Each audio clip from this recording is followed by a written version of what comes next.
গল্পটি শুরু করছি পরম করুণাময় আল্লাহর নামে, যিনি অত্যন্ত দয়ালু ও পরম করুণাময়। তো চলুন আজকের গল্প শুরু করা যাক। প্লিজ মালিক, আমাকে ছেড়ে দেন। কেউ যদি একবার দেখে নেয় তাহলে আমার কলঙ্ক ছড়িয়ে পড়বে, আর এই বাসা থেকে আমাকে তাড়িয়ে দেবে, আর আমার চাকরিটা চলে যাবে। প্লিজ মালিক, আমার সাথে এরকম করবেন না। ছোট মালিক, আমি এতদিন ধরে যে তোকে বলেছি আমি সত্যি তোকে ভালোবাসি, আর তুই রাজি হলে আমি তোকে বিয়ে করতে চাই।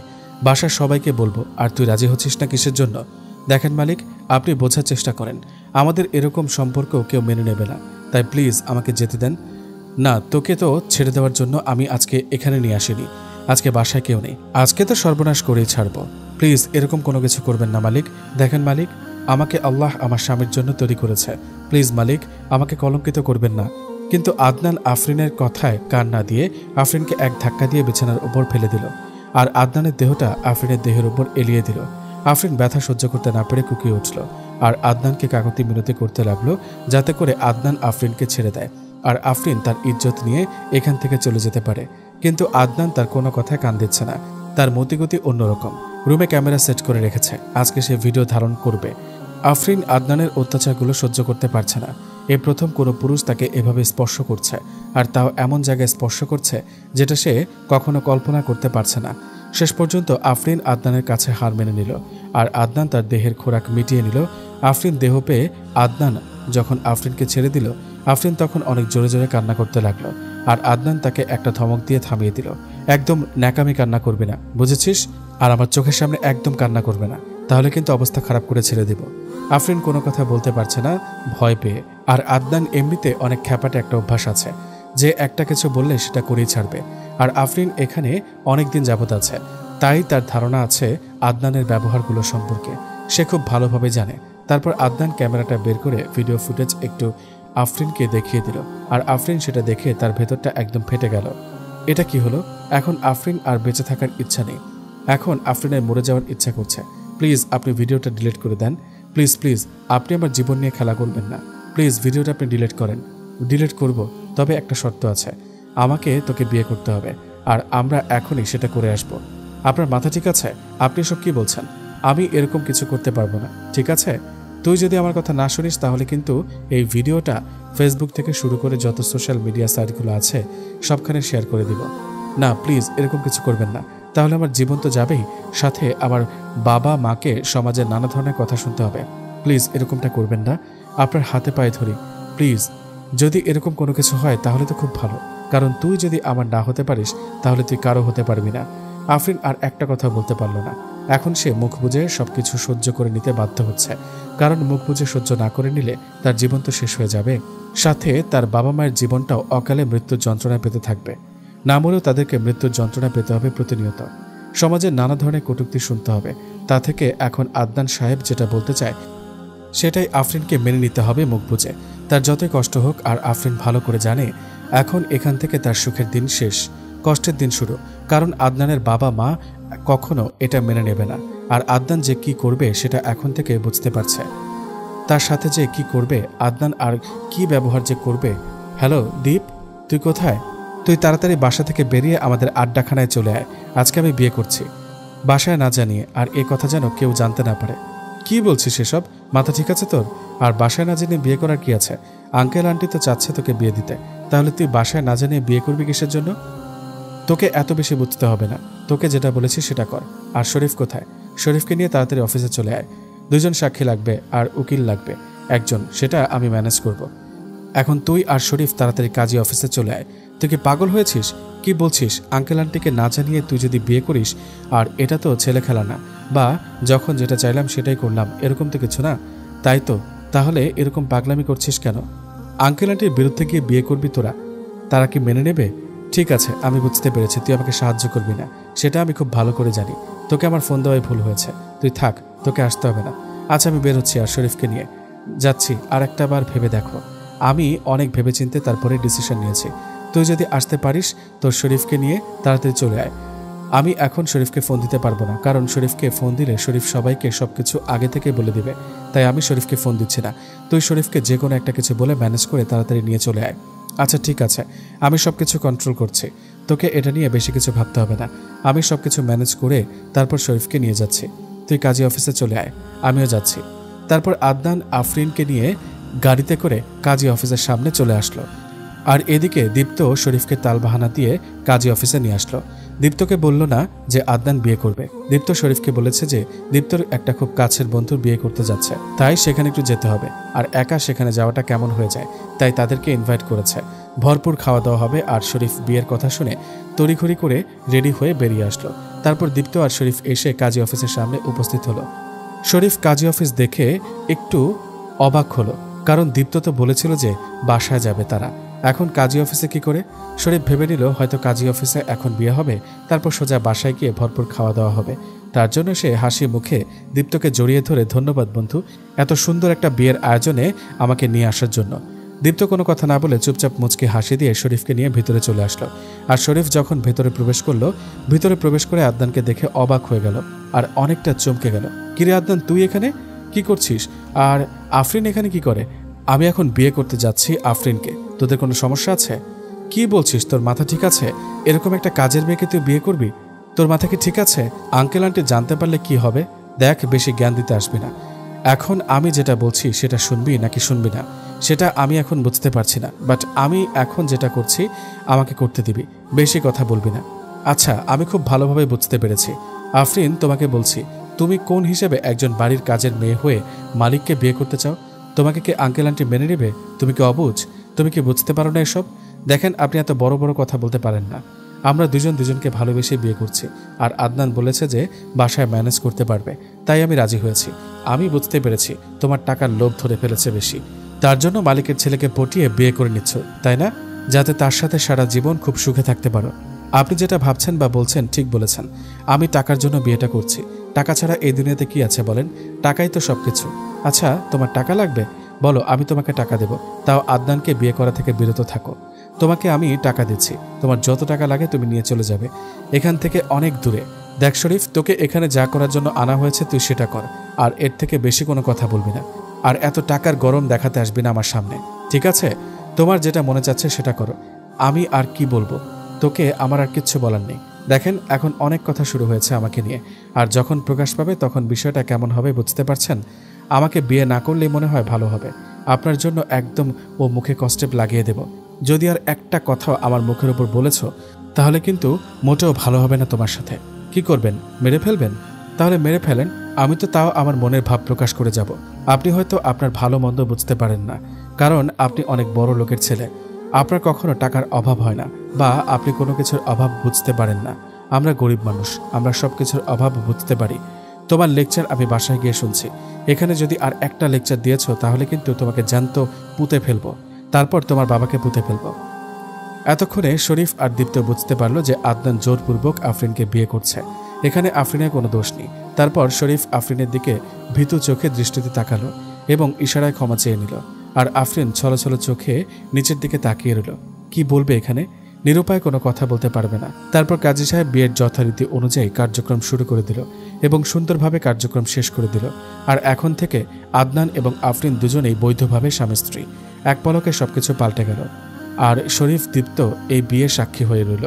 শরীফ আর দীপ্ত আদনানের আর আফরিনের বাসায় পৌঁছে দিল। আর বাসায় এসে দেখে যে বাসায় এখনও কেউ ফিরে আসেনি, তাই দীপ্ত আর শরীফকে কিছু টাকা দিয়ে দিল আদনান, আর বলল যে তারা গিয়ে পার্টির আয়োজন করতে। একটু পর আদনান যাবে সেখানে। বাসায় লোকজন চলে আসলে দীপ্ত আর শরীফ সেখান থেকে চলে গেল। আদনান কিছু বলল না, কারণ জানাই যে আদনান ইচ্ছাকৃতভাবে বিয়েটা করেছে, আর আফরিনের এখানে কোনো দোষ নেই। এখানে আফরিনকে কোনো কিছু বলা তাদের জন্য বোকামি মনে হবে, তাই তারা চুপচাপ চলে গেল। দীপ্ত আর শরীফ চলে যাওয়ার পর আদনান হুট করে আফরিনকে কোলে তুলে নিল এবং নিজের রুমের উদ্দেশ্যে রওনা দিল। আফরিনকে নিয়ে যাচ্ছে আর আফরিনের ভেতরটা শুকিয়ে যাচ্ছে। এবার না জানি কোন ধরনের অত্যাচার তাকে সহ্য করতে হয়। আপনি আমাকে এভাবে অত্যাচার করছেন কিসের জন্য? আমার ভুল কোথায়? তোকে বলেছিলাম না আমার থেকে খারাপ তোর জীবনে কেউ আসবে না? দেখ, আমি তোর জীবনে এসে গেছি, এবার তোর দেখ কি অবস্থা করি। প্লিজ ছোট সাহেব, দেখেন, আমাকে ছেড়ে দেন, আমাকে যেতে দেন। আমি বাসায় যাব, আমার এখানে ভয় লাগছে। তোকে কি বাসায় যাওয়ার জন্য বিয়ে করেছি? তুই এখন আমার গোলাম হয়ে থাকবি, আমি যেটা বলবো সেটা করবি। আর একটা যদি কথা বলেছিস তাহলে তোকে এখন এমন পেটান পেটাবো। আপনি কেন আমার সাথে এরকম করছেন? প্লিজ আমাকে যেতে দিন, আমার খুব খারাপ লাগছে, ব্যথা লাগছে।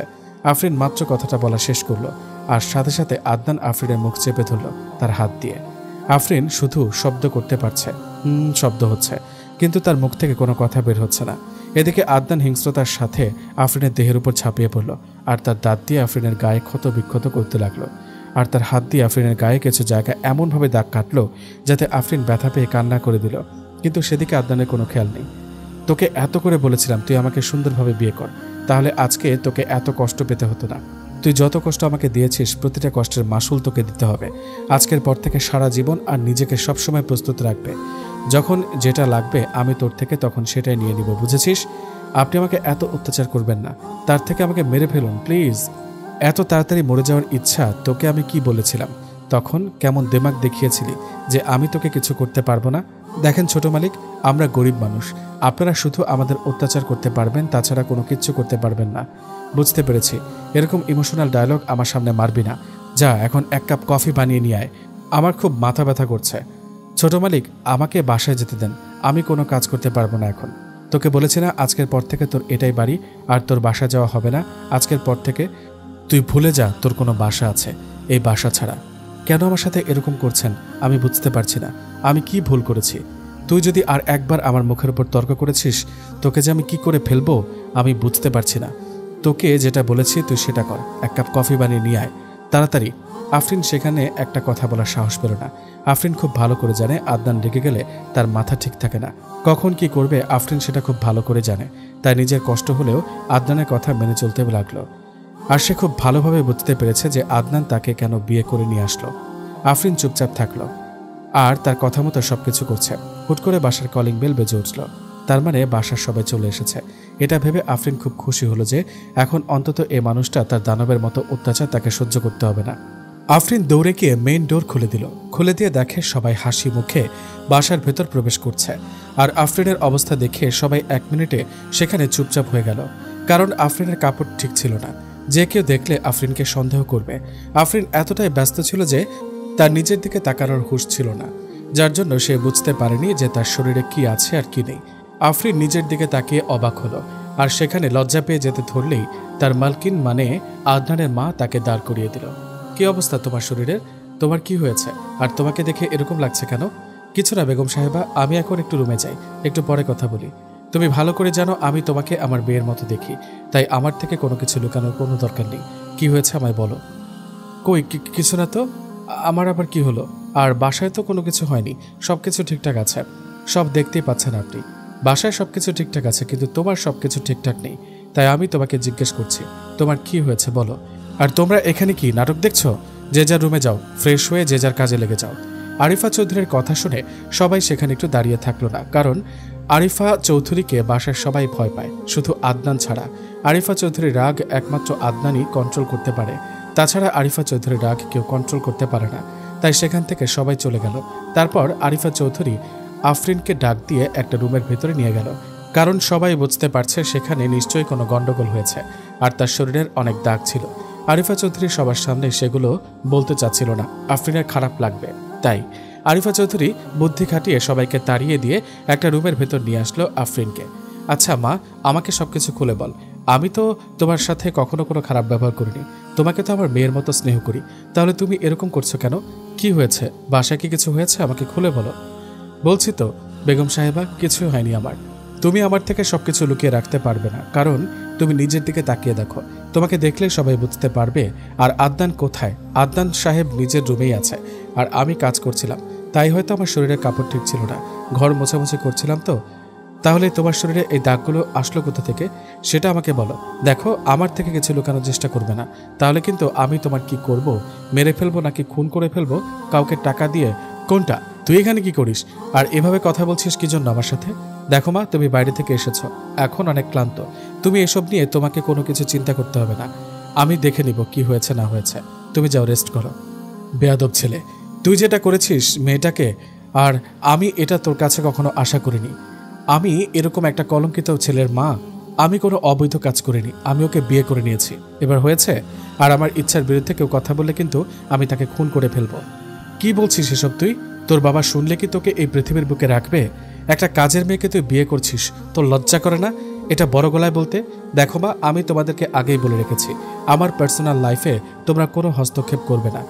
তোমরা আমাকে জন্ম দিয়েছ আর আমাকে লালিত পালিত করেছো, ঠিক ঠিক আছে, সবকিছু বুঝেছি, কিন্তু আমার পার্সোনাল লাইফ নিয়ে তোমরা কোনো কথা বলবে না। আমি তোমাদের সন্তান হিসেবে মা বাবার ওপর যেটা বড় দায়িত্ব থাকে পালন করব, কিন্তু আমার পার্সোনাল জীবন দিয়ে তোমরা প্লিজ কেউ কোনো কথা বলবা না, ঠিক আছে? তুই যেটা ভালো মনে করিস সেটাই করছিস। এখন আমার যেটা ভালো মনে হবে আমিও সেই ডিসিশনটাই নেব, মাথায় রাখিস। কথাটা বলে আরিফা চৌধুরী সেখানে এক মুহূর্ত দাঁড়িয়ে থাকলো না, সেখান থেকে হন করে চলে গেল। আর এদিকে আদনান একটা ডেভিল মার্কা হাসি দিয়ে আফরিনকে কোলে তুলে নিল, আর আফরিনকে কোলে তুলে নিয়ে আফরিনের কপালে চুমু দিল। এখন সে বুঝতে পারছে আবার তার উপর অত্যাচার হবে। আফরিন নিঃশব্দে কান্না করে যাচ্ছে, সে বের হয়ে যেতে পারছে না, তার ইচ্ছা মতো কোনো কিছুই করতে পারছে না। এতদিন শুধু এমনিতেই আদনান তাকে একটু ডিস্টার্ব করত, বলতো যে তোকে বিয়ে করবে, তুই আমার সাথে প্রেম কর, এসব আজে বাজে কথা বলতো। আফরিন মনে করতো যে বড়লোকের ছেলে হয়তো একটু উচ্ছৃঙ্খল, তাই সে সবকিছু মেনে নিতে হবে। কিন্তু হঠাৎ করে আজকে যেটা করলো আদনান, সেটার জন্য মোটেও প্রস্তুত ছিল না আফরিন। আদনান আফরিনকে নিয়ে এসে বিছানার ওপর রেখে দিল। আফরিন তো ভয়ে শেষ, না জানি আবার হায়নার মতো তার উপর অত্যাচার শুরু হয়ে যায়। কিন্তু আফরিনের চিন্তাভাবনা ভুল প্রমাণ করে দিয়ে আদনান তার ওয়ার্ড্রপ থেকে একটা মলম বের করলো, আর সে মলম বের করে আফরিনের গায়ে যে ক্ষতগুলো ছিল সেখানে মলম লাগিয়ে দিতে লাগলো। যেখানে একটু বেশি আঁচড় লেগেছে, মানে রক্ত বের হয়েছে, সেখানে মলম লাগাতে আফরিন কেঁপে উঠল, আর আদনান সেখানে ফু দিচ্ছে যাতে করে ব্যথাটা বা মলমের ঝাঁজটা বেশি না লাগে। তার জন্য মলম দেওয়া শেষ করে আদনান রুমে এক মুহূর্ত অপেক্ষা করল না, বাইরে চলে আসলো। কিরে দীপ্ত, কোথায় আছিস? তোদের কোনো খোঁজখবর পাওয়া যাচ্ছে না। তোমাদেরকে কি বললাম মাত্র? চুপচাপ করে আছিস কেন? কেউ ফোন দিচ্ছিস না? এই তো বাসায় আসলাম রে, গোসল করতে খুব ক্লান্ত লাগছিল, তো তাই ভাবলাম যে গোসল করে বের হয়ে যাব, তারপর তোকে ফোন করব। তাহলে তুই এখন বাসায় আছিস, গোসল করছিস নাকি? এখনও গোসল না করে চুপচাপ শুয়ে আছিস? কোনটা? এই তো মাত্র গোসলে যাব, তুই ফোন করলি আর ফোনটা তাড়াতাড়ি রিসিভ না করলে তো আবার যত কাহিনী শুরু হতে তোর তো সহ্য হবে না। আচ্ছা তাড়াতাড়ি বের হয়ে আয়, আমি তাড়াতাড়ি সব কিছু শেষ করতে চাচ্ছি, বুঝেছিস? বেশি সময় নেব না। আচ্ছা তুই শরীফকে ফোন দিয়ে সেখানে ডেকে নিয়ে নেয়, আর আমি এদিকে খুব তাড়াতাড়ি শেষ করে যাচ্ছি, বেশি সময় নেব না আমি। শরীফকে ফোন দিলে ও আসবে তোর মনে হয়? কেন যাবে না? শরীফকে ফোন দে, কোথায় আছে, কি করছে না করছে শোন, তারপর দেখ যায় কিনা। আচ্ছা ঠিক আছে, তুই আয়, আমি দেখছি শরীফের ব্যাপারটা। শরীফ আসবে নাকি না আসবে ওই শালাকে তো খুঁজে পাওয়া যায় না। আজকে যদি কোনো তেরামি করে তাহলে ওকে আমি আজকে খেয়েছি। তারপর আদনান শরীফকে ফোন করলো, আর শরীফ ফোন রিসিভ করে বলল তার বাবার সাথে জরুরি একটা কাজে বাইরে যাচ্ছে, সন্ধ্যার আগে ফিরে আসতে পারবে না। নানা ধরনের বাহানা দেখাচ্ছে, কিন্তু আদনান খুব ভালো করে জানে শরীফ এখন বাসায় আছে, সে এখন কোথাও যাবে না। এখন একটু আগে সে শরীফের বাবার সাথে কথা বলেছে ব্যবসার কাজে, আর তিনি বলেছে আজকে তিনি সম্পূর্ণ ফ্রি আছে, সন্ধ্যার পর তাদের একটা মিটিং আছে। আর এদিকে শরীফের কথা শুনে আদনানের প্রচুর রাগ হচ্ছে, শালা তোর বন্ধু নাকি শত্রু শরীফ? আদনান কোনো কথা না বলে ডিরেক্ট শরীফের বাসার উদ্দেশ্যে রওনা দিল, কারণ তাকে বাসা থেকে তুলে নিয়ে আসতে হবে, সে কখনোই আসবে না। আর এদিকে আফরিন কখন যে ঘুমিয়ে পড়েছে আদনানের বিছানায় এসে সে বুঝতেই পারেনি। মলম লাগিয়ে দেওয়ার ফলে তার একটু আরাম মনে হয়েছিল, তাই সে ঘুমিয়ে পড়েছে। সারাদিন অনেক ক্লান্ত ছিল, আর ক্লান্ত থাকবেই বা না কেন? একটা মানুষকে যদি অতিরিক্ত অত্যাচার করে তাহলে তো তার শরীরের ভিতর ক্লান্তি চলে আসবে, আর তার উপর আদনানের রোমান্টিক টর্চার তো আছেই। আফরিন তাড়াতাড়ি উঠে ফ্রেশ হয়ে নিল, আর নিচে এসে দেখে সবাই তাকে নিয়ে এটা ওটা বলছে। কাজের মেয়ে হয়ে নাকি এখন সে বাড়ির বউ, তাকে নিয়ে নানা ধরনের কথা উঠছে। কাজের মেয়ের এত দুঃসাহস কিভাবে হলো? তুই আমার প্রিয় মানুষকে বিয়ে করেছিস, তোর এই দুঃসাহস হলো কিভাবে?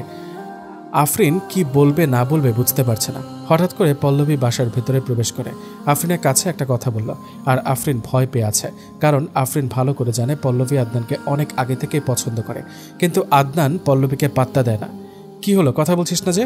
কিসের জন্য কথা কানে যায় না? তুই আমার আদনানকে কেন বিয়ে করেছিস? কোন সাহসে করেছিস? দেখুন ম্যাডাম, আমি এইসব বিষয়ে কোনো কিচ্ছু বলতে পারবো না, আপনি আদনান সাহেবের কাছ থেকে শুনবেন। ছোট লোকের বাচ্চা, তুই আবার মুখের উপর তর্ক করিস? তোর সাহস কত বড়? তোর কলিজা বড় হয়ে গেছে নাকি? দেখেন আপু, আমি আপনাকে অনেক আগে থেকে সম্মান করি, আর আপনি আমার চরিত্র সম্পর্কে খুব ভালো করে জানেন, আর আমি ছোট লোকের বাচ্চা সেটা আপনিও ভালো করে জানেন। তোর চরিত্র তো ভালো ছিল, উপরে ফিটফাট, কিন্তু ভেতরে সদরঘাটের মতো অবস্থা। দেখেন ম্যাডাম, আপনার সব প্রশ্নের উত্তর আদনান সাহেবের কাছ থেকেই পাবেন, আমাকে এসব বিষয়ে জিজ্ঞাসা করবেন না প্লিজ। আমাকে কাজের মেয়ে হয়ে থাকতে দিন। তোর এই বড় বড় কথা আমি বের করছি, তোকে যে আমি কি করব? তুই এই মুহূর্তে বাসা থেকে বের হয়ে যাবি। আদনান সাহেব যদি আমাকে এক্ষুনি এখান থেকে চলে যেতে বলে আমি চলে যাব। আপনি প্লিজ একটু আদনান সাহেবকে ম্যানেজ করে নেন, উনি যদি আমাকে অনুমতি দেয় আমি এখান থেকে চলে যাব। সত্যি দেখেছেন আন্টি, কত বড় সাহস, কিভাবে আমার সাথে তর্ক করছে, এত বড় স্পর্ধা হয়ে গিয়েছে তার। পল্লব একটু শান্ত হও, নিজেকে কন্ট্রোল করো। আমি আদনানের সাথে কথা বলার সবকিছু মিটমাট করার ব্যবস্থা করছি। যত দ্রুত সম্ভব এই কঙ্কালটাকে বাসা থেকে তাড়িয়ে দেওয়ার ব্যবস্থা করেন আন্টি, না হলে আমি কিন্তু রাগের বশে কি করব বুঝতে পারছি না। তুমি একদম টেনশন করবে না, আমি সবকিছু দেখে নেব। কেউ এই বাসার কাজের মেয়ে হয়ে রানী হবে আর আমি সেটা মেনে নেব? ঠিক আছে আন্টি, তাহলে আমি আদনানের রুমে গিয়ে আদনানের জন্য অপেক্ষা করছি। আর এই যে কাজের মেয়ে, তাড়াতাড়ি আমার জন্য 1 কাপ কফি বানিয়ে নিয়ে আসো। কথাটা বলে পল্লবী উপরে চলে গেল আর আফরিন ভেজা ভেজা চোখ নিয়ে রান্নাঘরে চলে আসলো। তার সাপোর্টে কেউ করবে না, সেটা খুব ভালো করে জানে সে।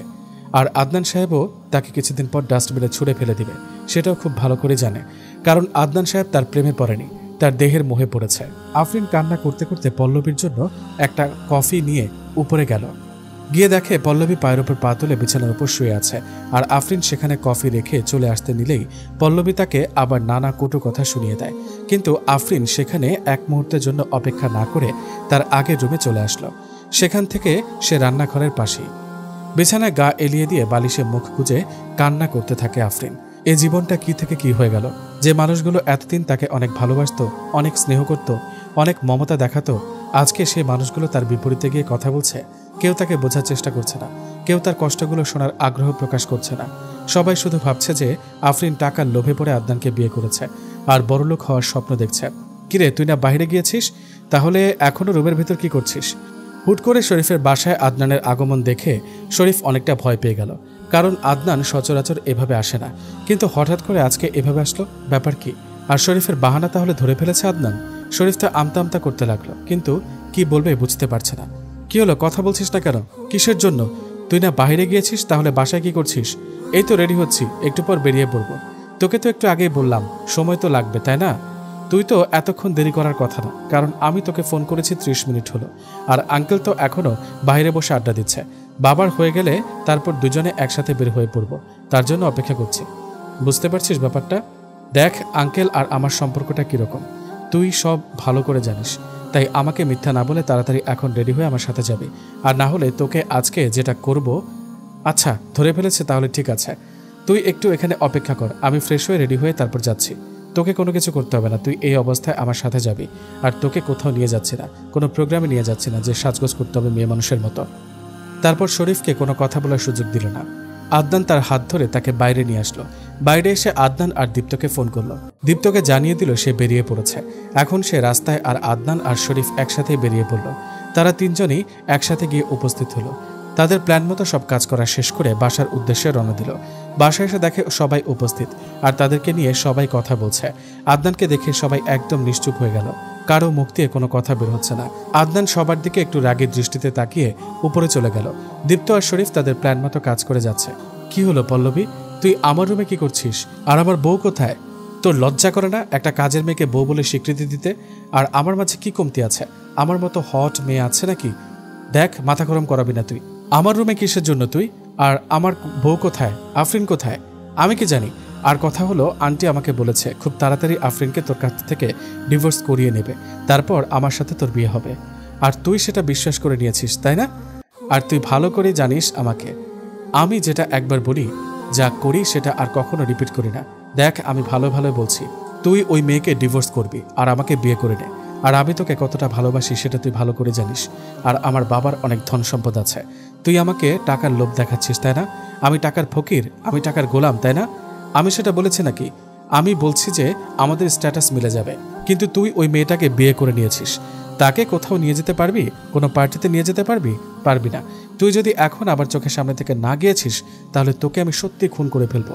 আমার হাতে দেখতে পাচ্ছিস তো সব কিছু আছে, কথাটা মাথায় রাখিস। তুই আজকে আমাকে যেভাবে অপমান করেছিস, আমি এই অপমানের প্রতিশোধ নেব। তুই ভালো করে জানিস পল্লবী কি কি করতে পারে। ঠিক আছে, আমিও দেখে নেব তুই আমার কি করতে পারিস। তুই এখন আমার চোখের সামনে থেকে ভাগ, আর এই বাসা থেকে নিমিষের মধ্যে উধাও হয়ে যাবি। পল্লবী আর কোনো কথা বলার সুযোগ পেল না, কারণ আদনানের চোখ দেখে বোঝা যাচ্ছে একদম রক্তিম বর্ণ ধারণ করে আছে, আর মুখমণ্ডল লাল বর্ণ ধারণ করেছে। এর জন্য পল্লবী আর একটা কথা বলারও সুযোগ পেল না আদনানের দিকে তাকিয়ে। আদনান তারপর কি করবে না করবে বুঝতে পারছে না, কারণ আফরিন এখন কোথায় চলে গিয়েছে? বাসায় আছে নাকি তাকে তাড়িয়ে দেওয়া হয়েছে? কিছুই বুঝতে পারছে না আদনান। আদনান কোনো কথা না বলে বাসায় মনে মনে খুঁজতে লাগলো আফরিনকে, কিন্তু কোথাও দেখতে পারছে না। তারপর সে আফরিনের রুমের কাছে আসলো। ঘরে এসে দেখে রুমের ভেতর থেকে দরজাটা লাগিয়ে দেওয়া। তার মানে আফরিন রুমের ভেতরেই আছে। আফরিন, আফরিন, দরজা খুলে বলছি।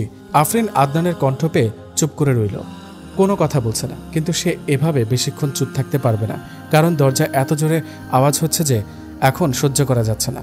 পুরো বাড়ির শব্দ দিয়ে ভরপুর হয়ে যাচ্ছে। এখন যদি আফরিন দরজা না খুলে তাহলে তুলকালাম একটা কাণ্ড তৈরি করবে বাসায়।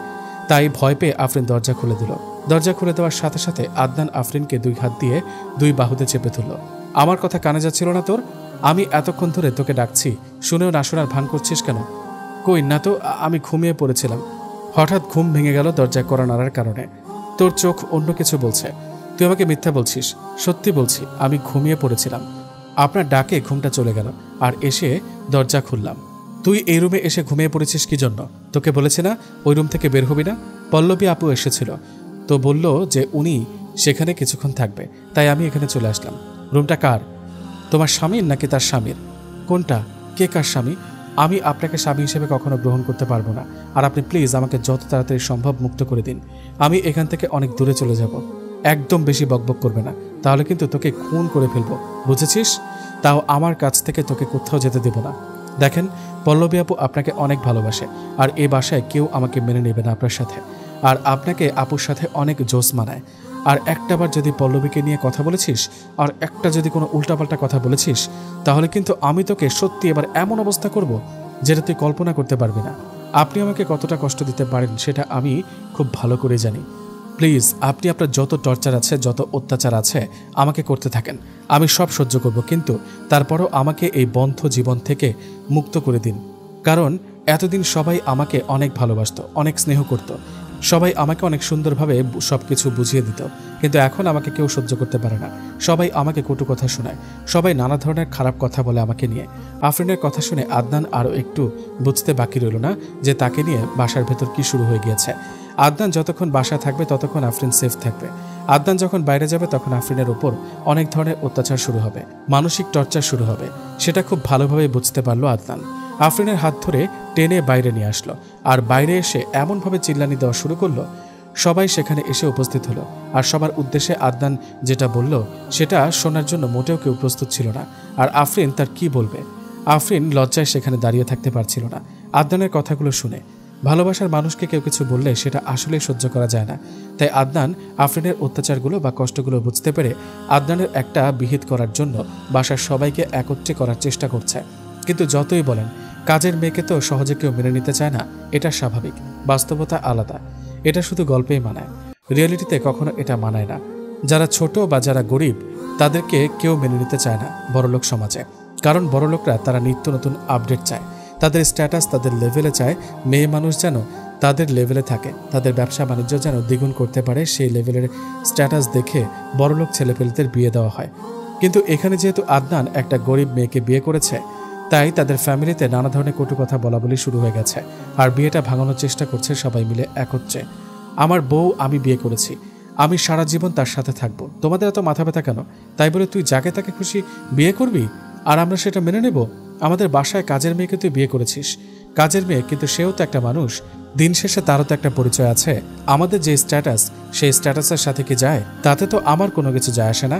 আমি বিয়ে করেছি, আমার বউ আমার সাথে থাকবে, তোমার সাথে যাবে কিসের জন্য? তোর আব্বু এই কথা শুনে একদম রেগে আছে, বাসায় আসছে। তোর সাথে যে কি হবে আমি বুঝতে পারছি না। দেখো আম্মু, তোমার পরিবার কেমন ছিল সেটা তো আমি জানি, সবাই জানে, সেটা আমাকে আর বলতে বলো না নতুন করে। তোর এত বড় সাহস, তুই আমার ছেলে হয়ে আমাকে অপমানিত করছিস। আমি এখানে আর কোনো কথা বলতে চাচ্ছি না। তোমরা এখন তোমাদের যা খুশি তাই করো, আর আমাকে আমার মতো থাকতে দাও। আমাকে কোনো ধরনের ডিস্টার্ব করবে না। কথাগুলো বলে আদনান সেখান থেকে হনহন করে চলে গেল। কারো কোনো কথায় পাত্তা না দিয়ে নিজের রুমে চলে আসলো, আর এসে দেখে আফরিন বিছানায় শুয়ে আছে। আদনান এসে আফরিনের এক সাইডে শুয়ে পড়ল আর আফরিনকে টেনে তার বুকের উপর নিয়ে নিল। আফরিন আমতা আমতা করতে লাগলো, তার সাথে কি হচ্ছে এখন? আবার তাকে অত্যাচার শুরু করবে না তো এই বদমাশ ছেলেটা? আফরিন মনে মনে আদনানকে অনেক গালি দিচ্ছে, কিন্তু আফরিনের মুখ ফসকে কোনো কথা বলার সাহস পাচ্ছে না আদনানকে। কি হলো, এবার চুপ করে আছো যে? আমার তো মন বলছে তুমি আমাকে কিছু বলতে যাচ্ছ, বলো, সমস্যা নেই। আমার জন্য আপনাদের মাঝে অনেক সমস্যার সৃষ্টি হচ্ছে, প্লিজ আপনি আমাকে যেতে দিন এখান থেকে। আমি অনেক দূরে চলে যাব, কখনো এদিকে ফিরে আসবে না। আমি কি বলেছি তোমার জন্য যে আমার বাসায় ঝামেলা চলছে? আর কই ঝামেলা? চিল্লাচিল্লি হচ্ছে। আপনি বুঝতে পারছেন না, আর বুঝেও না বুঝার ভান করছেন কিসের জন্য? আমার জন্য যত সমস্যা তৈরি হবে এই বাসায়, আমি চলে যাব এখান থেকে। সাহস থাকলে এই রুম থেকে বের হয়ে দেখা, তারপর বুঝবো যে তোর কলিজার সাহস আছে। কলিজা টেনে ছেড়ে ফেলবো। আদনানের এরকম ধমক শুনে আফরিন একদম মুখ বন্ধ করে নিয়ে চুপচাপ আদনানের বুকে নিজের মুখটা লুকিয়ে নিল। আফরিন আর কোনোভাবে আদনানের চোখের দিকে তাকাতে পারছে না। আর আদনান যে রাগ দেখাচ্ছে, আফরিন তো ভয়ে আছে, কি জানি কি করে এখন তাকে। আদনান আফরিনের এরকম কাণ্ড দেখে মুচকি হেসে দিল আর নিজে নিজে বলতে লাগলো, হয়েছে, আর ভয় পেতে হবে না, এখন রেডি হয়ে নাও, বাইরে যাব। আমি এখন কোথাও যাব না, বাসার অনেক কাজ আছে, আমাকে কাজগুলো শেষ করতে হবে, না হলে আবার বকাবকি করবে সবাই আমাকে। এখন দেখো, কেউ আর বকাবকি করবে না। আর তুমি কেন কাজ করতে যাবে? কাজের মেয়ের অভাব আছে বাসায়? তুমি একমাত্র না যে তোমাকে দিয়ে সব কাজ করায় বাসায়, কিন্তু আমার ভাগে যে কাজগুলো আছে সেগুলো তো করতে হবে, তাই না? বুঝতে পেরেছি। এখন তোমাকে রোমান্টিক অত্যাচার না করলে তুমি বুঝবে না। যদি তুমি এখন আমার কথা না শোনো তাহলে তোমার ঠোঁট আর তোমার ঠোঁটের জায়গায় থাকবে না। মানে কি বলতে চাচ্ছেন? আমার ঠোঁটটা আবার কি করলো? আপনি আমার দিকে নজর দিবেন না, ভালো হবে না। এমনিতে অনেক ব্যথা আছে এখনো। কি বোঝাতে চাচ্ছি বা কি বুঝতে পারছি না, তাই না? আসো প্র্যাকটিক্যাল বুঝিয়ে দিই। লাগবে না, আমার বোঝার মতো ক্ষমতা হয়েছে। আর আপনার বদমাশ নজর আমার দিক থেকে সরিয়ে ফেলুন, বুঝেছেন? আমি অসহায় একটা মেয়ে, তাই বলে যখন খুশি তখন এভাবে আমাকে। আফরিনের এরকম লাজুক কথাবার্তা আদনানকে যেন পাগল করে দিচ্ছে। আর আদনান আফরিনকে কাছে পাওয়ার আগ্রহতা আরও বেড়ে যাচ্ছে। আদনান এক টান দিয়ে আফরিনকে নিজের কাছে নিয়ে নিল এবং নিজের ঠোঁট দুটো আফরিনের ঠোঁটে বসিয়ে দিল। আফরিনের ঠোঁট এতক্ষণ ব্যথা ছিল, কিন্তু হঠাৎ করে আদনানের এরকম স্পর্শে তার ঠোঁটের ব্যথা নিমেষেই শেষ হয়ে গেল। আদনান ধীরে ধীরে তার ঠোঁট সরিয়ে আফরিনের গলায় নিজের ঠোঁট দুটো বসিয়ে দিল। হুট করে দরজা খোলার আওয়াজ পেয়ে দুইজন চুপ হয়ে যায়। আদনান তাড়াতাড়ি করে আফরিনকে ঢেকে দেয়। আফরিনের তেমন কাপড় ছিল না শরীরে, তাই কাঁথা দিয়ে আফরিনকে ঢেকে রাখে। আর আদনান নিজের ওপর একটু কাপড় নিয়ে নেয়। দরজার দিকে তাকিয়ে দেখে পল্লবী রুমের ভেতর প্রবেশ করছে। একটু আগে না পল্লবী এখান থেকে চলে গেল? আদনান মনে মনে ভাবছে, আবার কিসের জন্য আসছে? তাও আবার দুজন রুমের ভেতর আছে, কোনো কথাবার্তা নেই, হুট করে রুমের ভেতর প্রবেশ করে আসলো। আদনান তো প্রচণ্ড রেগে উঠেছে, কিন্তু নিজের রাগকে একটু কন্ট্রোল করে, কারণ এখন আফরিন যদি পল্লবীকে কোনো ভুলভাল বলে তাহলে পল্লবী যদি রাগের পর সে কোনো কিছু ভুলভাল কাজ করে বসে আফরিনের সাথে, তার জন্য হয়তো মোটেও ভালো হবে না। তাই নিজেকে কন্ট্রোল করে রাখলো। কি হলো, তুই এখানে কি করছিস? আর কারো রুমে প্রবেশ করতে হলে পারমিশন নিতে হয়, জানিস না? তুই একটা কাজের মেয়েকে বিয়ে করে কিভাবে তার সাথে এভাবে থাকছিস বুঝতে পারছি না। তোর প্রয়োজন ছিল মেয়েটার সুন্দর একটা দেহ, পেয়েছিস, এখন তাকে ছেড়ে দে, আমাকে বিয়ে কর প্লিজ। কি ভুলভাল বলছিস? তোর মাথা ঠিক আছে? আমার মেজাজ গরম করাবি না, এখান থেকে চলে যা। দেখ আদনান, তোকে আমি ভালো করে চিনি, তুই এই বিষয়ে আমার সাথে কথা বল। আর এই মেয়ে, তুমি এখান থেকে চলে যাও, আমাদের পার্সোনাল কথা হচ্ছে। পল্লবী, এবার কিন্তু তুই তোর লিমিট ক্রস করছিস। বুঝতে পারছি না তুই কাকে কি বলছিস। আদনান, তুই কেন এরকম করছিস বুঝতে পারছিস না? তুই একটা কাজের মেয়েকে বিয়ে করবি, আমি কখনো কল্পনা করতে পারিনি। আমার মতো বড় লোকের মেয়ে, আমি এত হট, আর আমাকে বাদে তুই ওই মেয়েকে বিয়ে করলি। দেখ পল্লবী, তোকে একটা কথা বলি, তুই এখান থেকে চলে যাবি এখন। এটা হচ্ছে সব থেকে বড় কথা, আর তোর জন্য সব থেকে উত্তম হবে। এই কাজের মেয়ে, তুই এখনো এখানে আছিস কিসের জন্য? তুই এখান থেকে যাচ্ছিস না কেন? তোকে চলে যেতে বলেছে না আমি? কথা শুনে আফরিন একটু নড়েচড়ে বসল। মনে হচ্ছে তাকে এখন এখান থেকে চলে যেতে হবে। এরকম মনোভাব নিয়ে সে উঠে গেলে আদনান তাকে টান দিয়ে আবারও সেখানে শুয়ে দেয়। আদনানের রাগী চোখ আফরিনের দিকে তাকিয়ে থাকে। আফরিন ভয়ে চুপচাপ সেখানে শুয়ে পড়ে, আর কোনো কথা বলে না। কিন্তু তার খুব খারাপ লাগছে। যতই হোক, যেভাবেই হোক, তার বিয়ে করা স্বামী, আর কোনো বাঙালি মেয়ে চায় না তার স্বামীর ওপর কেউ এসে অধিকার দেখাক। আফরিন ইচ্ছা করছে এখন পল্লবীকে কষে একটা থাপ্পড় মারতে, কিন্তু সে তার ইচ্ছা পূরণ করতে পারবে না। আফরিন চুপচাপ আদনানের কোলে মাথা রেখে শুয়ে আছে, আর সেটা দেখে পল্লবীর ভেতরটা জ্বলে যাচ্ছে। আজকে সেখানে তার থাকার কথা, আর সেখানে কিনা একটা কাজের মেয়ে শুয়ে আছে। এটা ভাবতেই পল্লবীর গায়ে কাঁটা দিয়ে উঠছে। তার ইচ্ছা করছে এখন আফরিনকে খুন করে আদনানকে দায় করে নিতে, কিন্তু সে পারছে না। আদনানকে নিজের প্রতি দুর্বল করতে পারছে না কোনোভাবেই। আপু হয়তো আমাকে কিছু পার্সোনাল কথা বলবে, আমি কি আপনাদের জন্য 2 কাপ কফি বানিয়ে নিয়ে আসবো? আমি একটু বাইরে যাই, আমাকে এখন যেতে দেন। তার মানে তুমি চাচ্ছ আমি যা খুশি তাই করতে পারবো? যখন যে কোনো মেয়েকে রুমের ভেতর নিয়ে এসে তার সাথে আমি রাত কাটাতে পারবো, তার সাথে আমি সবকিছু করতে পারবো, তাই তো? একদম মেরে কুচি কুচি করে নদীতে ভাসিয়ে দেব। এত বড় সাহস, এত বড় কলিজা হয় কি করে আপনার?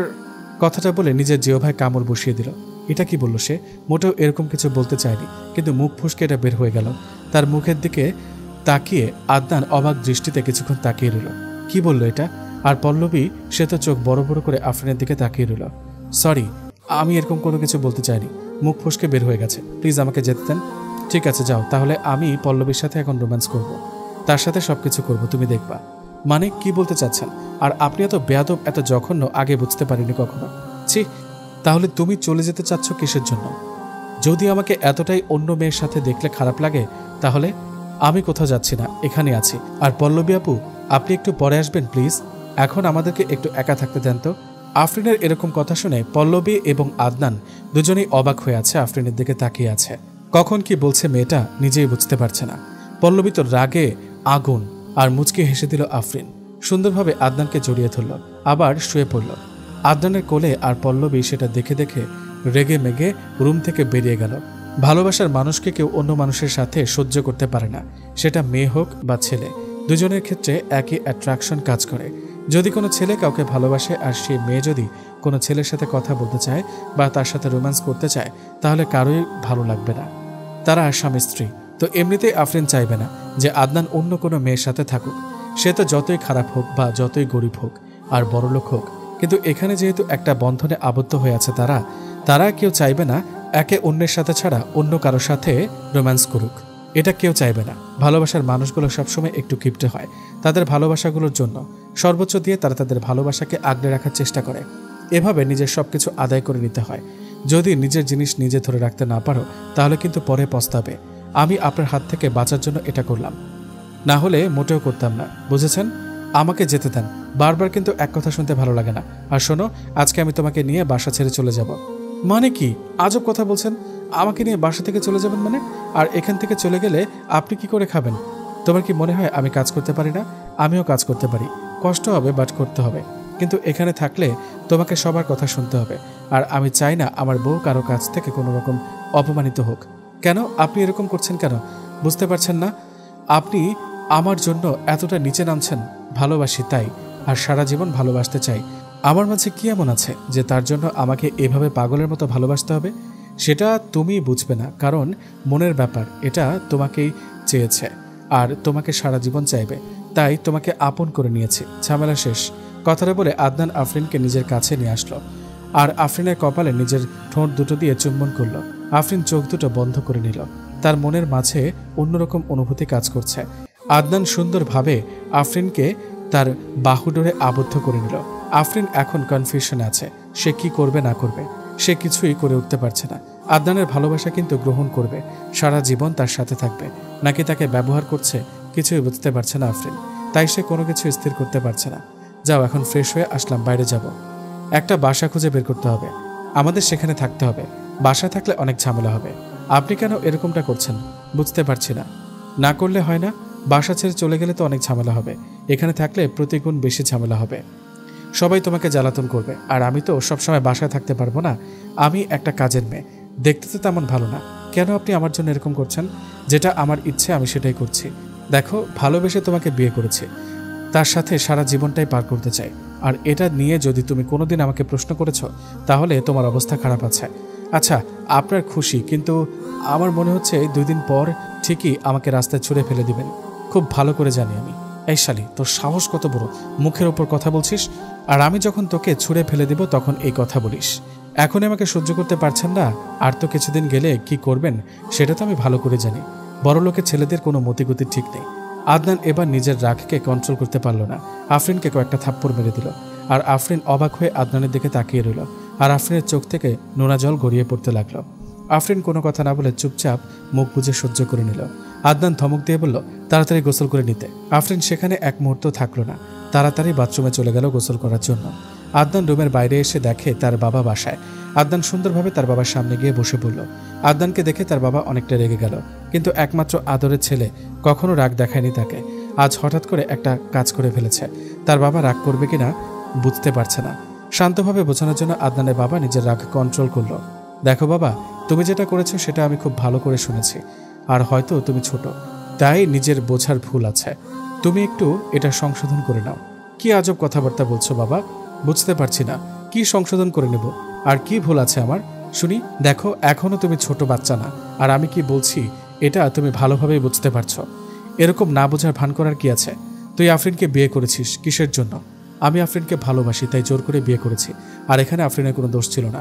কেউ তাকে দোষারোপ করতে পারবে না, সেটা আমি খুব ভালো করে জানি, কারণ আমি আফরিনকে ছোটবেলায় নিয়ে এসেছি আমাদের বাসায়, তাই আফরিনের ওপর আমার কোনো অভিযোগ নেই। কিন্তু তুই এই কাজটা কেন করলি? এসব কথা বাদ, এখন আমাকে কি করতে হবে? বাসা ছেড়ে চলে যেতে হবে, তাই তো? ওকে, ঠিক আছে, তাও কারো এত কথা শুনতে পারবো না। নিজের বাবার উপর কথা বলছিস, আবার আমার সাথে মুখে মুখে তর্ক করছিস, এত বড় স্পর্ধা! দেখো বাবা, আমি তোমার সাথে কখনো খারাপভাবে কথা বলিনি, আর আমি কখনো তোমার সাথে খারাপভাবে কথা বলতে চাইবো না, তাই প্লিজ তুমি এসব কথা বলা থেকে বিরত থাকো। আর আমি বাসা থেকে চলে যাব, সমস্যা নেই। কথাটা বলে আদনান সেখান থেকে উঠে চলে আসলো, আর আরিফ চৌধুরী সেখানে মুখ গোমরা করে বসে রইল।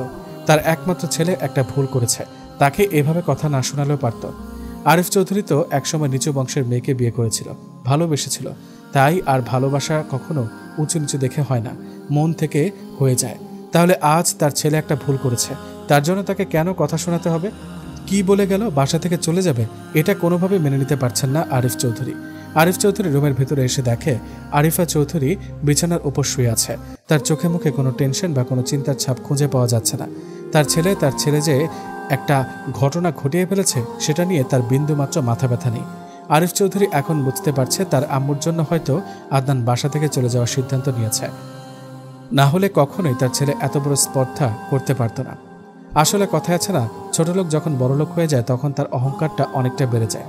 তুমি এখনো এখানে শুয়ে আছো, আর ওদিকে আমার ছেলে বাসা ছেড়ে চলে যাচ্ছে, তা নিয়ে তোমার কোনো মাথা ব্যথা নেই? কি বলছো আবল তাবল কথা?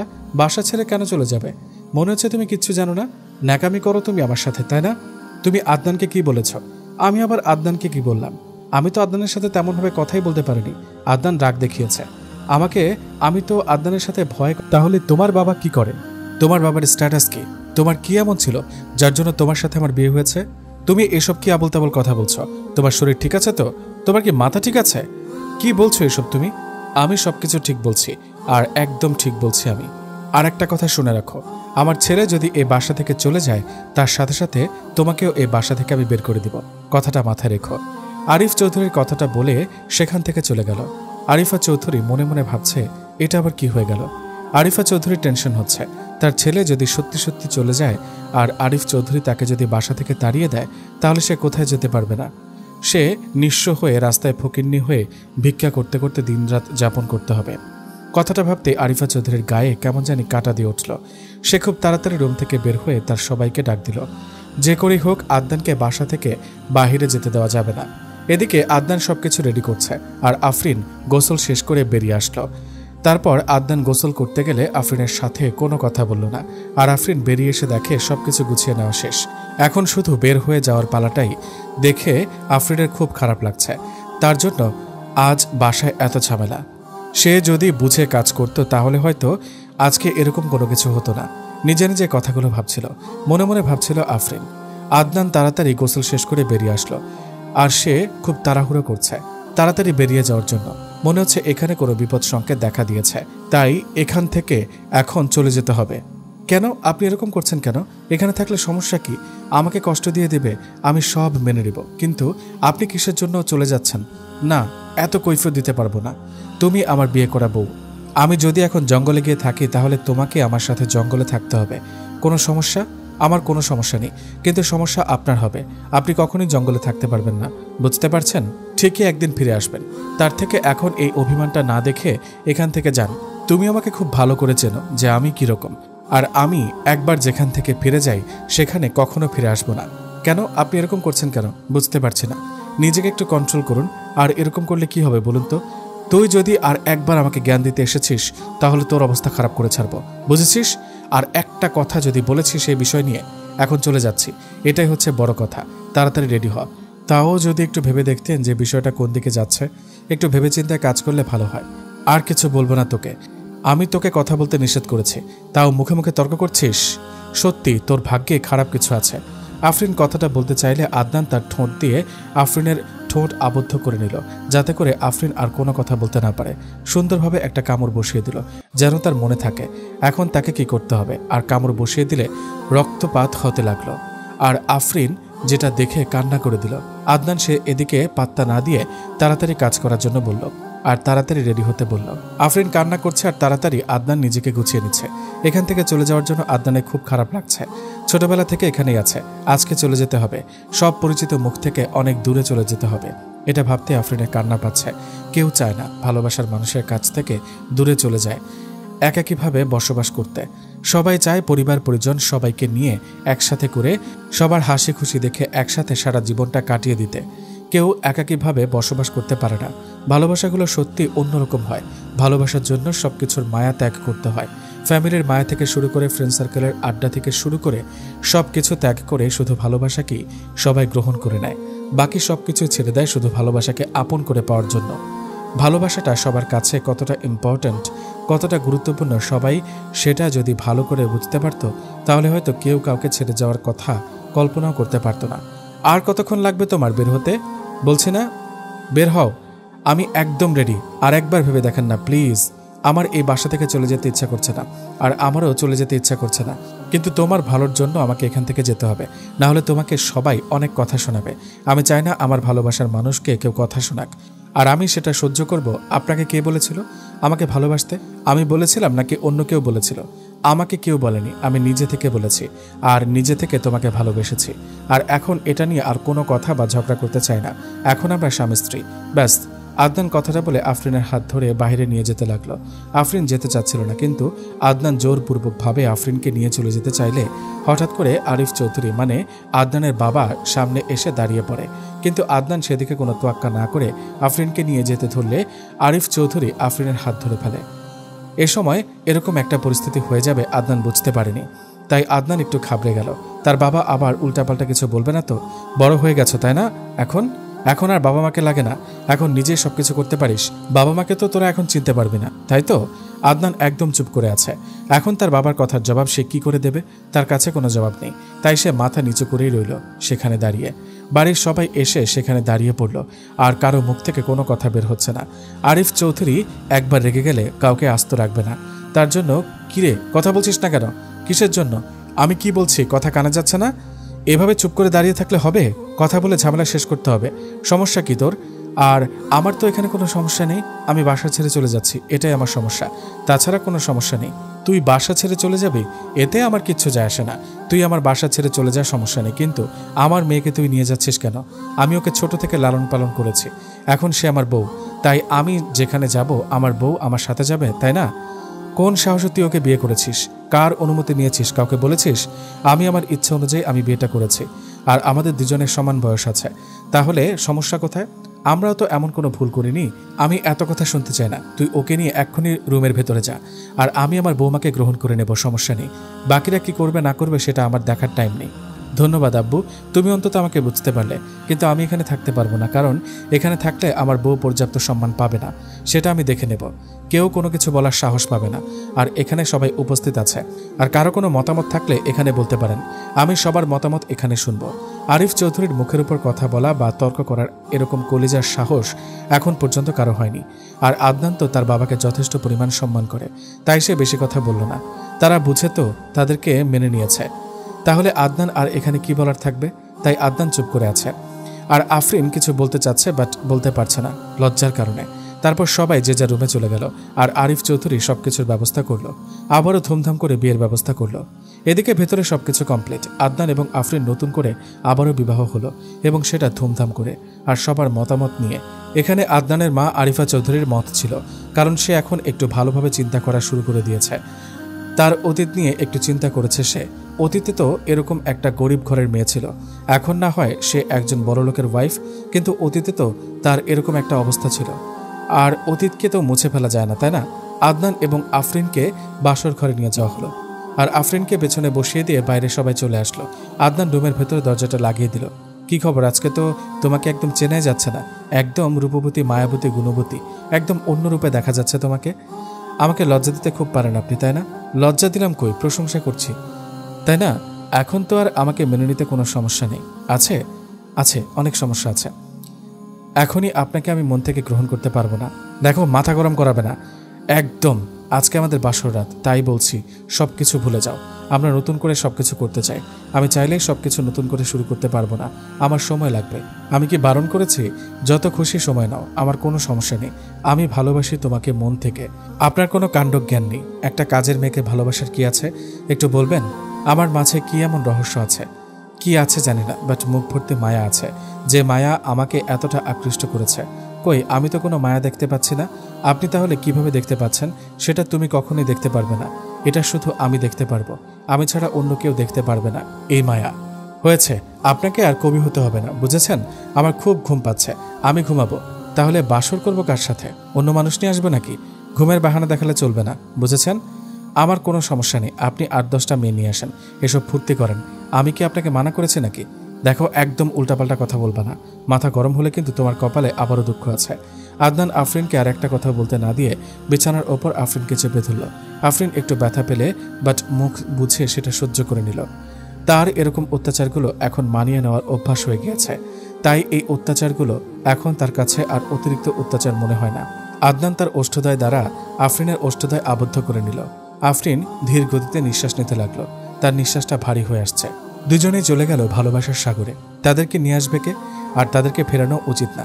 তারা যে একটা বৈধ ভালোবাসার সম্পর্কে আবদ্ধ হয়ে আছে, তাদেরকে ফেরানোর চেষ্টা করে লাভ কি? ধীরে ধীরে আদনান আফরিনকে ছেড়ে দিয়ে পাশে শুয়ে পড়ল আর আফরিনকে এক টান দিয়ে বুকের ওপর নিয়ে আসলো। আর আফরিন চোখ বন্ধ করে আদনানের বুকে মাথা রেখে ঘুমিয়ে পড়ার চেষ্টা করছে। দেখতে পাচ্ছ কি কিরকম অত্যাচার হবে? এখন থেকে আমার কথা না শুনলে আপনি মানুষ না, আপনি মানুষ নামে কলঙ্ক। একটা মেয়ের অনুভূতি বোঝার বিন্দুমাত্র চেষ্টা করেন না আপনি। দেখো, তোমাকে একটা কথা বলি, আমি আমার রাগকে কন্ট্রোল করতে পারি না, তাই প্লিজ আমার যখন রাগ উঠবে তখন আমাকে আরও রাগিয়ে দিও না। আমার বুঝি রাগ হয় না, তাই না?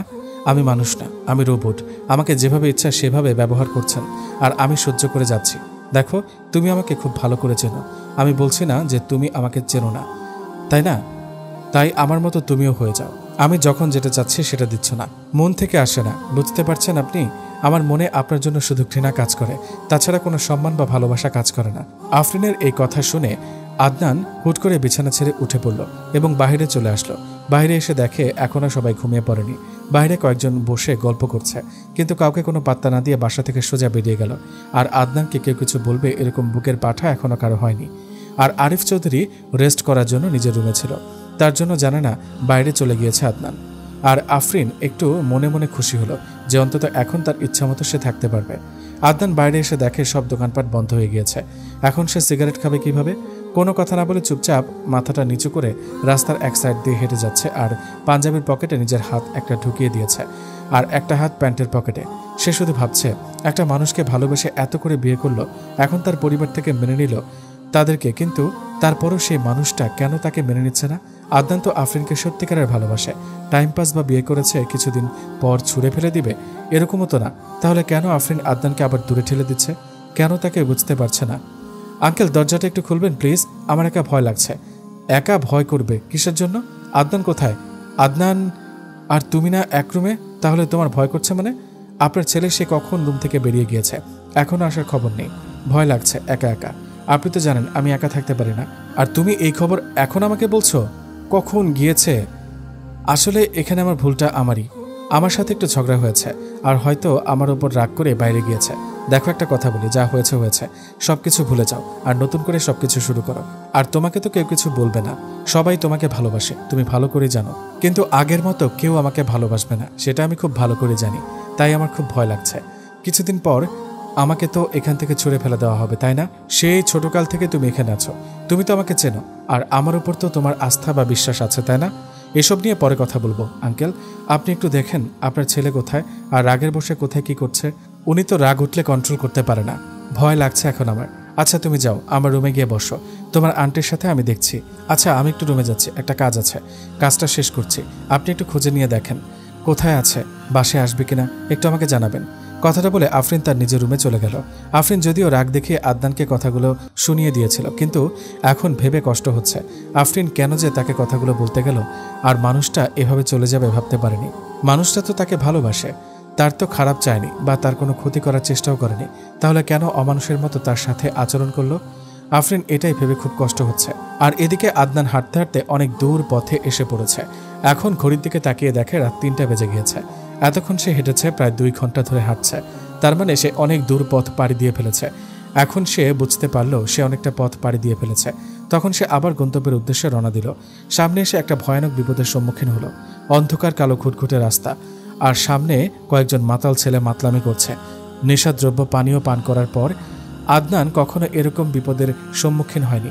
আদনানের খুব খারাপ লাগছে। যদি এখন তাদের সাথে ঝামেলা লেগে যায়, কারণ মানুষ যখন মাতাল হয়ে যায় তখন তার সেন্স থাকে না, সে কি করছে না করছে কিছুই বুঝতে পারে না, সে মানুষ থেকে অমানুষ হয়ে যায়। এটা ভেবে আদনানের খুব খারাপ লাগছে, কারণ তারা তো এখন ভারসাম্যহীন হয়ে পড়েছে। হুট করে যদি আদনানের ওপর খুব খারাপভাবে আক্রমণ করে দেয়, আদনান কিছু করতে পারবে না, শুধু আদনানকে দেখতেই হবে। তাই আদনান পাশ কেটে যেতে চাইল, বাট পাশ কেটে যেতে পারল না। হুট করে তারা এসে আদনানের ওপর একটা আক্রমণাত্মক হয়ে উঠল। আর অবস্থা বেগতিক দেখে আদনান নিজের আত্মরক্ষার জন্য যতটুকু সম্ভব ততটুকুই লড়ে যাচ্ছে তাদের সাথে। কি হয়েছে তোমার? আর তোমার শরীরে এত ক্ষতবিক্ষত কেন? এত শরীরে দাগ আসলো কোথা থেকে তোমার? তেমন কিছু না, আমি ঠিক আছি। আর আমি এখন ঘুমাবো, আমাকে ডিস্টার্ব করবে না। আপনার কি হয়েছে আমি সেটা জানতে চাচ্ছি। আর আপনাকে এরকম দেখাচ্ছে কিসের জন্য? কি হয়েছে আমাকে বলবেন প্লিজ? তোকে বেশি বকবক করতে হবে না, তুই এখন আমার চোখের সামনে থেকে যা। আপনি এরকম করছেন কেন বুঝতে পারছি না। আপনি আমার সাথে ভালোভাবে কথা বলবেন, এত কথার কৈফিয়ত দিতে পারবো না। তুই যা এখন। আমি আপনার ঘরের বউ, আমাকে বলতেই হবে আপনার কি হয়েছে, কারণ আপনার নিশ্চয়ই কোনো কিছু হয়েছে, আর আপনি সেটা আমাকে বলবেন না। আমি কিসের জন্য বলবো? আমার বলার ইচ্ছে করছে না, আমার ঘুম পাচ্ছে, আমাকে ঘুমাতে দে। আর তুই এখান থেকে সরে যা। কথাটা বলে আদনান নিজের রুমে প্রবেশ করলো আর বাথরুমে গিয়ে একটু ফ্রেশ হয়ে বিছানায় এসে শুয়ে পড়ল। আফরিন কি বলবে না বলবে ভেবে পাচ্ছে না। এখন আফরিনের খুব খারাপ লাগছে, তার সাথে এরকম করা মনে হয় ঠিক হয়নি। যখন বাসার সবাই তাদেরকে মেনে নিল, তখন আদনান কেন এরকমটা করছে? আফরিন কোনো কথা না বলে চুপচাপ আদনানের পাশে গিয়ে শুয়ে পড়ল, কিন্তু সেদিকে কোনো গুরুত্ব নেই আদনানের। চুপচাপ নিজের মতো শুয়ে আছে আদনান। আপনার কি হয়েছে? আপনি আমার সাথে কথা বলবেন না? আদনান চুপ করে আছে। আদনান কোনো কথা বলে না, কারণ আদনানের খুব ভয় লাগছিল তখনকার সেই বিষয়টা নিয়ে। আদনান যখন রাস্তা দিয়ে হেঁটে আসছিল, তখন এসে দেখে কয়েকটা ছেলে মাতাল অবস্থায় সেখানে দাঁড়িয়েছিল। আর আদনান তাদের কাছে গেলে তারা মাতাল অবস্থায় আদনানকে আক্রমণ করে, আদনানের টাকা পয়সা ছিনতাই করার জন্য। কিন্তু তারা চারজন হলে হবে কি, তারা তো মাতাল অবস্থায় ছিল, যার জন্য আদনান নিজের প্রতিরক্ষা করতে পেরেছিল আর সেখান থেকে ফিরে আসতে পেরেছিল বাসায়। একটু হলেই আজকে তার জীবনটাই চলে যেত। আপনি কি আমার সাথে কথা বলবেন না নাকি? আমার ঘুম পাচ্ছে, এখন যদি একটু ডিস্টার্ব করিস তাহলে কিন্তু তোর অবস্থা অনেক খারাপ আছে। তাই নাকি? কি অবস্থা খারাপ আছে শুনি? যা ইচ্ছা করতে পারেন, বাট কথা বলেন আমার সাথে। এখন আমার ঘুম পাচ্ছে, আমি এখন ঘুমাবো, কারোর সাথে কথা বলার কোনো ইচ্ছা করছে না। এখন আমার সাথে আপনাকে কথা বলতেই হবে, আমার সাথে কথা না বললে কিন্তু খারাপ হবে। তোর সাথে আমি কি কথা বলবো? আর কি খারাপ হবে শুনি? আমি আপনার সাথে কথা না বলে থাকতে পারছি না, আপনি আমার অভ্যাস হয়ে গিয়েছেন। ভালো হয়েছে, এখন চুপচাপ ঘুমিয়ে পড়, না হলে কিন্তু সমস্যা আছে বলে দিলাম। আপনাকে বলেছিলাম যে আপনি আমাকে বিয়ে করবেন না, আপনি আমাকে সহ্য করতে পারবেন না, বা আমার আচরণ ব্যবহারগুলো আপনার ভালো লাগবে না। আমি বলছি আমার ঘুম পাচ্ছে, এখন উল্টাপাল্টা কথা বলবি না। আমি আপনাকে ভালোবাসি, আর আপনার সাথে কথা না বলে আমি থাকতে পারছি না। আপনি কেন বুঝতে পারছেন না? আমার কষ্ট হচ্ছে, তাতে আমি কি করতে পারি? কষ্ট হচ্ছে, ঘুমের ওষুধ খেয়ে ঘুমিয়ে পড়ো। এই আমার জন্য আপনার মনে ভালোবাসা? আমি কষ্ট পাচ্ছি আর আপনি আমার প্রতি কোনো যত্নশীল না। এখন আমাকে কি করতে হবে সেটা বলো, আমি সেটাই করছি। আপনি কোথায় গিয়েছিলেন, কি করতে গিয়েছিলেন, আর এতক্ষণ বাইরে কি করলেন? আর আপনার শরীরের এই অবস্থা কেন? আমি তো বলেই দিয়েছি এত কথার উত্তর আমি দিতে পারবো না। তারপরেও এরকম করার কি আছে শুনি? আমি আপনাকে ভালোবাসি আদনান সাহেব, ভালোবেসে ফেলেছি আমি। আপনার জন্য এখন আমার মায়া হয়, কষ্ট হয়। ঠিক আছে, তাহলে এখন ঘুমিয়ে পড়ো, আমার ঘুম পাচ্ছে, কালকে কথা হবে। আপনি কি আমাকে ইগনোর করছেন, বা আমার সাথে এখন আপনার কথা বলতে ভালো লাগছে না এমন কিছু? আমি যখন তোমাকে পাগলের মতো ভালোবেসেছিলাম তখন তুমি কি করেছিলে? আমাকে কত ইগনোর করেছ, কত কি বলেছ। তারপর আমি তোমাকে নির্লজ্জের মতো ভালোবেসে গিয়েছি, আর তুমি একদিন কষ্টটা সহ্য করতে পারছো না। তাহলে আমার কি অবস্থা হয়েছিল একটু ভেবে দেখো। আমি তিলে তিলে নিজেকে কতটা ক্ষতবিক্ষত করে ফেলেছিলাম। আসলে আমি বুঝতে পারিনি, আমার মনে হয় এরকম কোনো ফিলিংস ছিল না। আর আমরা গরিব মানুষ, কখনো ভালোবাসার স্বাদ, রং, রস এসব নিয়ে আমরা কখনো ভাবনা চিন্তা করিনি। সবসময় টাকার পেছনে ছুটেছি। বেঁচে থাকতে হলে টাকার প্রচুর প্রয়োজন। আজকে আমাকে ভালোবেসে ফেলেছ, তাহলে আজকে তো রিয়েলাইজ করতে পারছো যে আমার অবস্থা কি হয়েছিল, আমি কেমনে দিনকাল পার করতাম। আমার ভুল হয়েছে, আমাকে ক্ষমা করে দিবেন। আমি আর কখনো আপনাকে কষ্ট দিব না, সারা জীবন ভালোবাসায় ভরিয়ে রাখবো। কথাটা বলে আদনান সাহেবকে জড়িয়ে নিলাম নিজের বাহু ধরে। লোকটাকে দেখে খুব মায়া হচ্ছে। আজকে কি অবস্থা, সারা শরীরে ক্ষত বিক্ষত হয়ে আছে, ছোট বাচ্চাদের মতো কেন জানি ভয়েতে আছে।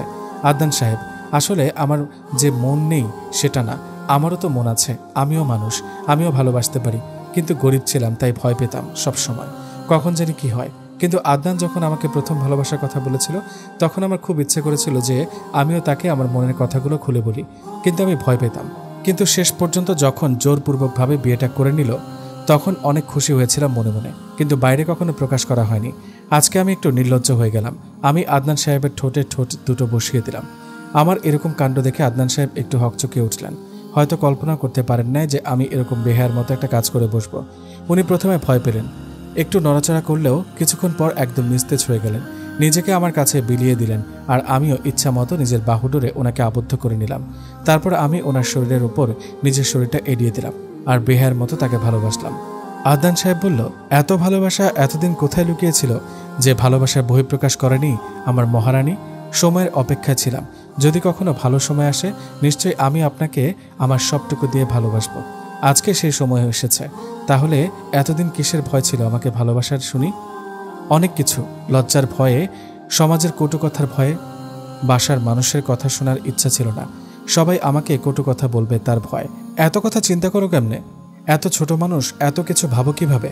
থাকতে হয় চৌধুরী সাহেব, আপনি তো বড়লোক, আপনার তো এসব চিন্তাভাবনা মাথায় আসবে না। কিন্তু আমরা গরিব, আমাদের এসব চিন্তাভাবনা মাথায় থাকবে সবসময়। এই বড়লোক আর গরিব কথাটা আর মুখ দিয়ে উচ্চারণ করবে না। ভালোবাসার ছোটলোক বা বড়লোক দেখে হয় না, দুটি মনের ভেতরের আকাঙ্ক্ষা থেকে হয়ে ওঠে। কথাটা বলে আমি আবার আমার মহারানীকে নিজের বুকে নিলাম আর তার কপালে চুমু দিলাম। একটু পর, এত মনোযোগ দিয়ে কি ভাবা হচ্ছে শুনি? আর আমার সাথে কোনো কথা বলছেন না, ব্যাপার কি? তোমাকে অনুভব করছি প্রিয়তমা, তোমার ভালোবাসাটা চাই আমি খুব গভীরভাবে। আপনার মতো যে আমি এমন স্বামী পাবো সেটা কখনো কল্পনাও করিনি। এটা আমার কপাল ছিল, কারণ আমার এত একটা নিচু বংশের মেয়েকে যে এত মর্যাদা সম্পন্ন মানুষ বানিয়ে দেবেন আপনি, আমি কখনো কল্পনাও করতে পারিনি। নেক্সট টাইম তোমার মুখ থেকে যেন এরকম কোনো কথা শুনতে না পাই আমি, তাহলে সেদিন তোমার এই পৃথিবীতে শেষ দিন হবে, আর আমারও।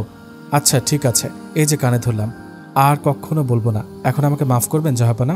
এরকম হুটহাট কথা তোমার মাথায় আসে কিভাবে বুঝি না। এরকম করে যে তুমি আমাকে নেশায় ফেলে দাও।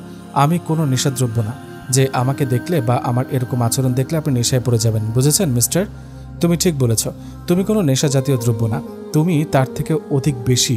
কারণ নেশা ধরলে ঠিক হয়ে যায়, বাট তোমার নেশায় পড়ে গিয়েছে, আর এটা ঠিক হওয়ার মতো না। চৌধুরী সাহেব, একটা কথা বলবো?